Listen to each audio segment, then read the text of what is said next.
स्वराज्य हा माझा जन्मसिद्ध हक्क आहे आणि तो मी मिळवणारच, अशी सिंहगर्जना करून संपूर्ण देशाला स्वातंत्र्याची प्रेरणा देणारे महान क्रांतिकारक आणि समाजसुधारक म्हणजे लोकमान्य बाळ गंगाधर टिळक। त्यांच्या संघर्षमय आणि प्रेरणादायी जीवनचरित्राची आज आपण माहिती पाहणार आहोत। नमस्कार विद्यार्थी मित्रांनो, तुमचे सगळ्यांचे आपल्या चिनू चॅम्पियन मध्ये स्वागत आहे। तर आज आपण लोकमान्य टिळक यांच्याविषयी सुंदर अशी सोपी माहिती पाहणार आहोत। चला तर मग व्हिडिओला सुरुवात करूया। लोकमान्य बाळ गंगाधर टिळक। लोकमान्य बाळ गंगाधर टिळक हे भारताच्या स्वातंत्र्य लढ्यातील एक महान असे स्वातंत्र्य सैनिक होते। त्यांचा जन्म 23 जुलै 1856 साली महाराष्ट्रातील रत्नागिरी येथे झाला।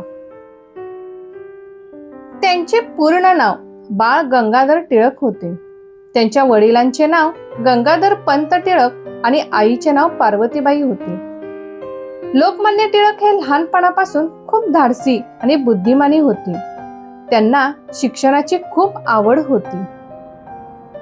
त्यांनी गणित विषयामध्ये BA ची पदवी मिळवली होती। त्यानंतर त्यांनी कायद्याचे शिक्षण घेऊन LLB ची पदवी मिळवली। जर देश प्रगत करायचा असेल तर शिक्षण खूप महत्त्वाचे आहे, असे त्यांचे ठाम मत होते। त्यामुळे त्यांनी शिक्षण क्षेत्रात मोठे कार्य केले। त्यांनी त्यांच्या सहकाऱ्यांसह मिळून शिक्षणाचा प्रसार केला।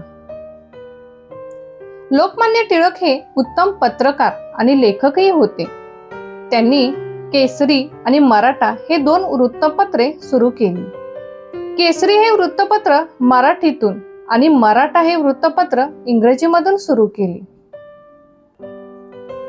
त्यांनी या वृत्तपत्रांमधून ब्रिटिश सत्तेविरुद्ध जनजागृती करून लोकांच्या मनात देशप्रेमाची भावना निर्माण केली। लोकमान्य टिळकांनी भारतीय लोकांमध्ये एकता आणि प्रेम वाढवण्यासाठी त्यांनी सार्वजनिक गणेशोत्सव आणि शिवजयंती हे 2 सण सुरू केले। त्यांच्या या समाज कार्यामुळे ते जनतेमध्ये खूप लोकप्रिय झाले, म्हणून त्यांना जनतेने प्रेमाने लोकमान्य ही पदवी दिली। लोकमान्य टिळकांनी भारताच्या स्वातंत्र्यासाठी आयुष्यभर संघर्ष केला। स्वराज्य हा माझा जन्मसिद्ध हक्क आहे आणि तो मी मिळवणारच, हे त्यांचे प्रसिद्ध वाक्य आहे।